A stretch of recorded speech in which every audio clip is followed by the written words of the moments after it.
Hello friends, welcome back to my channel. देखिए, applied physics second का paper है, polytechnic second semester. उसकी regarding जो यूनिट नंबर 5 है उसके सबसे पहले एमसीक्यू डाले जा रहे हैं। इसके बाद जैसे ही रिस्पांस रहेगा उस प्रकार से और वीडियो डाले जाएंगे। तो हम देख लेते हैं अप्लाइड फिजिक्स सेकंड की जो यूनिट नंबर 5 है उसके मोस्ट इंपॉर्टेंट एमसीक्यू इंग्लिश और हिंदी दोनों में। ठीक है, देखिए पहला है, a material having conductivity between conductor and insulator is called. एक ऐसा पदार्थ जिसकी चालकता चालक और कुचालक के बीच होती है उसको हम क्या कहते हैं? Conductor, semi conductor, insulator, super conductor. इसको हम बोलते हैं सेमी कंडक्टर, मतलब अर्धचालक कहते हैं। ठीक है, इसके बाद नेक्स्ट देखिए, नेक्स्ट हमारा, which of the following is an insulator. निम्नलिखित में से कौन सा एक कुचालक है? तो कॉपर, एल्यूमिनियम, गिलास और सिलिकॉन, इनमें से क्या होता है कुचालक? याद रखना है, इनमें से कुचालक क्या होता है? हमारा गिलास होता है कुचालक। ठीक है, इसके बाद नेक्स्ट हमारा, silicon is an example of. Silicon उदाहरण है। सिलिकॉन कैसा होता है? एक सेमी कंडक्टर मटेरियल होता है, मतलब एक अर्धचालक होता है। कौन? सिलिकॉन। याद रखनी ये चीज़। उसका चौथा, pure semi conductor is called. शुद्ध अर्धचालक क्या कहलाती हैं? वे अर्धचालक जिनमें कोई भी अशुद्धि नहीं मिलाई जाती है, वे हमारी क्या कहलाती हैं? शुद्ध अर्धचालक कहलाती हैं। इनको ही इंग्लिश में हम क्या कहते हैं? Pure semiconductor. इंट्रिंसिक कहलाता है। ठीक है, इसको ही इंट्रिंसिक सेमीकंडक्टर हमारी क्या कहलाती हैं? शुद्ध अर्धचालक कहलाती हैं। ठीक है, conductor of intrinsic semiconductor depends on. आंतरिक अर्धचालक की चालकता किस पर निर्भर करती है? तो इसकी निर्भर करती है किस पर? टेम्परेचर पर, तापमान पर। आंतरिक अर्धचालक की चालकता तापमान पर निर्भर करती है। The conductivity of an intrinsic semiconductor is depends on its temperature. ठीक है, उसका नेक्स्ट हमारा, doping is use to make. Doping का उपयोग किस लिए किया जाता है? डोपिंग का उपयोग किसे बनाने के लिए है? तो एक्सट्रिंसिक तो शुद्ध होता है, इसमें तो मिला इंट्रिंसिक में ही मिलाया जाता है, लेकिन मिलाने के बाद क्या कहलाता है? वो कहलाता है, ठीक है, तो कौन सा कहलाता है? ये अशुद्ध अर्धचालक है, उसी को हम बोलते हैं एक्सट्रिंसिक सेमीकंडक्टर कहते हैं। ठीक है, जब इंट्रिंसिक सेमीकंडक्टर में कुछ अशुद्धियाँ मिलाई जाती हैं तो वो क्या बन जाता है? एक्सट्रिंसिक सेमीकंडक्टर बन जाता है। उसके बाद नेक्स्ट देखिए, पेंटावेलेंट इम्प्योरिटी प्रोड्यूसेस। पंचयोजी अशुद्धि कौन उत्पन्न करता है? तो पंचयोजी अशुद्धि उत्पन्न करता है एन टाइप ऑफ सेमीकंडक्टर। ठीक है, उसके बाद नेक्स्ट हमारा, ट्राईवेलेंट इम्प्योरिटी कौन अशुद्धि उत्पन्न करता है? तो ट्राईवेलेंट का याद रखना है। ट्राईवेलेंट अशुद्धि कौन उत्पन्न करता है? याद रखना है, पी टाइप सेमीकंडक्टर हैं वो अशुद्धि विधान उत्पन्न करती हैं त्रिसंयोजी प्रकार की। ठीक है, उसके बाद majority carrier in N type semiconductor. N type अर्धचालक में बहुसंख्यक वाहक कौन होते हैं? तो याद रखना है, इसके लिए क्या होते हैं? इलेक्ट्रॉन्स होते हैं। ठीक है, नेक्स्ट हमारा, majority carrier in P type semiconductor. P type अर्धचालक में बहुसंख्यक वाहक कौन होते हैं? तो पी टाइप में होते हैं होल। एन टाइप में होते हैं क्या? हमारे इलेक्ट्रॉन। और पी टाइप में कौन होते हैं? होल होते हैं। बहुत ही इंपॉर्टेंट क्वेश्चन है, याद रखना है। ठीक है, a P N junction is form by joining. P N junction किस प्रकार बनता है? तो P type and N type semiconductor को जोड़ने से बनता है। ठीक है, पी टाइप और एन टाइप होंगे तभी बनेगा पी एन जंक्शन, याद रखना है। ठीक है, उसके बाद नेक्स्ट क्वेश्चन देख लेते हैं, ए डायोड। डायोड में कितने टर्मिनल होते हैं? तो डायोड में 2 टर्मिनल होते हैं। डायोड में कितने टर्मिनल होते हैं?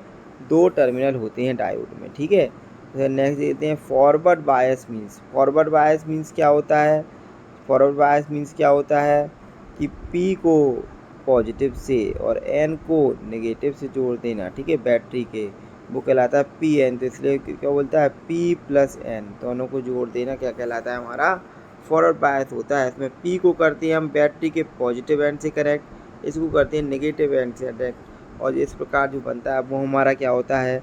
फॉरवर्ड बायस होती है। ठीक है, ऐसे अगर उल्टा कर दें, यदि पी को कर दें हम बैटरी के नेगेटिव से और एन को कर दें पॉजिटिव से, तो ये हमारा क्या कहलाता है? रिवर्स बायस कहलाता है। वो हमारा क्या कहलाता है? रिवर्स बायस कहलाता है।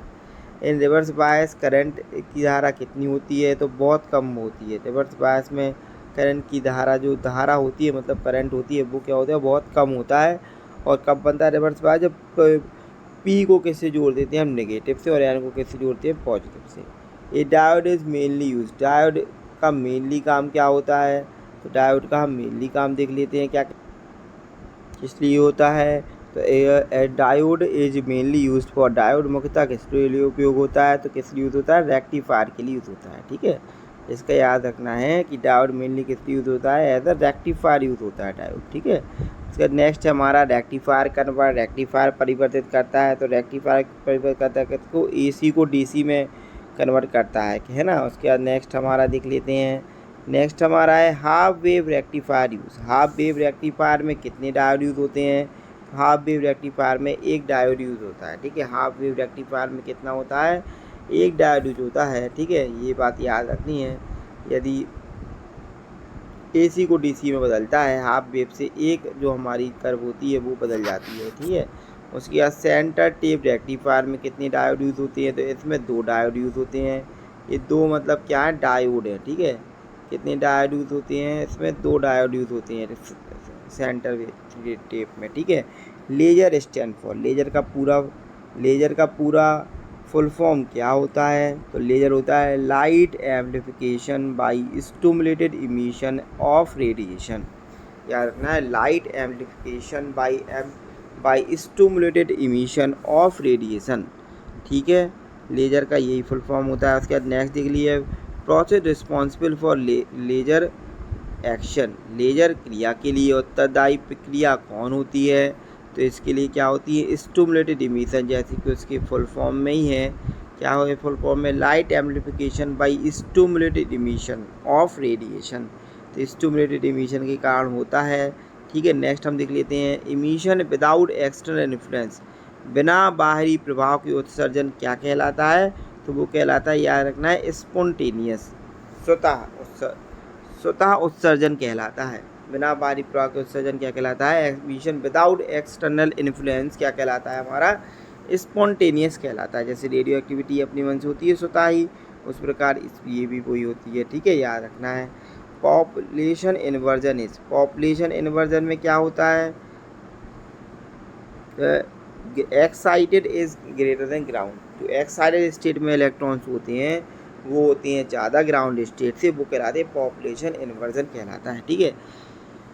उसके बाद देख लेते हैं हम अपना next, population process of achieving population inversion, इसको हम कैसे करते हैं, तो जब देखिए कि ग्राउंड स्टेट होती है, एक होती है एक्साइटेड स्टेट, इलेक्ट्रॉन्स होते हैं यहाँ पे, इसको अगर ऊपर की तरफ ले जाना है तो हम क्या करते हैं, इसको एनर्जी देते हैं, उसी एनर्जी को हम क्या कहते हैं, उसी एनर्जी को हम कहते हैं क्या, पंपिंग, उसी को हम क्या कहते हैं, पंपिंग। तो पंपिंग की प्रोसेस के द्वारा क्या करते हैं, ग्राउंड स्टेट से जो इलेक्ट्रॉन्स होते हैं उनको हम क्या करते हैं, एक्साइटेड स्टेट पे लाते हैं, ठीक है। इसलिए इसका आंसर क्या हमारा पंपिंग है, ठीक है। उसका नेक्स्ट देख लेते हैं, रूबी लेजर क्या है एक भैया, रूबी लेजर क्या है, तो रूबी लेजर याद रखना है, बहुत ही इंपॉर्टेंट है। रूबी जो हमारा लेजर है वो क्या होता है, एक सॉलिड स्टेट लेज़र होता है, ठीक है।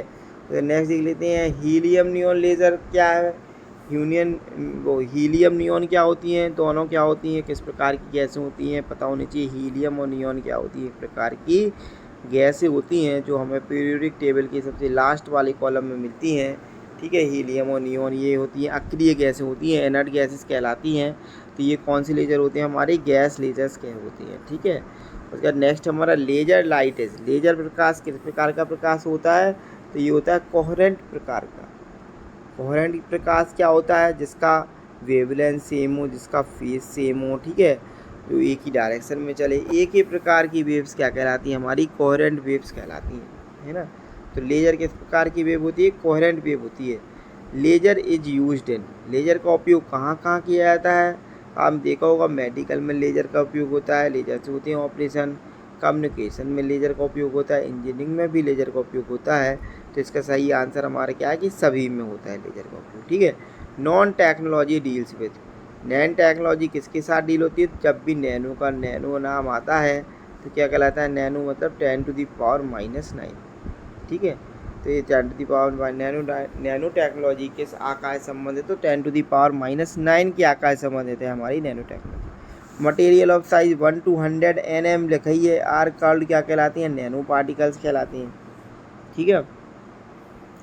नेक्स्ट है, nano technology based devices are used in, अब इसमें भी वही है, जो नैनो टेक्नोलॉजी आधारित उपकरण है वो इलेक्ट्रॉनिक्स में भी उपयोग होते हैं, मेडिसिन में भी, एनर्जी में भी यूज़ होते हैं। इसका सही आंसर क्या है, डी ऑल, ठीक है। इसका नेक्स्ट देख लेते हैं, तो ये हमारे जो यूनिट नंबर 5 हैं उनके जो इम्पोर्टेंट MCQ हैं, ये उनके लिए वीडियो था। वीडियो आपको अच्छा लगा होगा तो ज़रूर से वीडियो पे कमेंट करें, लाइक ज़रूर कर दें। और भी जो यूनिट्स हैं हम उसके भी MCQ डाले जाएंगे और जो भी इम्पोर्टेंट क्वेश्चन उनको भी अपलोड करा जाएगा। बस आप चैनल को सब्सक्राइब कर लें और वीडियो को ज़रूर इसके सबके साथ शेयर कर दें और चैनल का सब्सक्रिप्शन भी सभी के साथ शेयर कर दें, जिसके बाद सभी के पास ये जानकारी पहुँचे। आपको MCQ मिले तो ऐसी सभी को MCQ मिले, है ना। तो सभी को बता दें, जितने लोगों के पास भी अप्लाइड फिजिक्स सेकेंड है या जो और भी ईयर के बच्चे हैं उनको भी बता दें, क्योंकि उनसे रिलेटेड सब्जेक्ट के भी MCQ या जो भी इम्पोर्टेंट क्वेश्चन है वो धीरे धीरे डाले जाएंगे। तो आप बने रहें चैनल पे और चैनल को ज़रूर से सब्सक्राइब कर लें और चैनल वीडियो को सभी के साथ शेयर कर दें। इसके आगे और भी वीडियो डाले जाएंगे। ठीक है, बहुत बहुत धन्यवाद। जय श्री राम।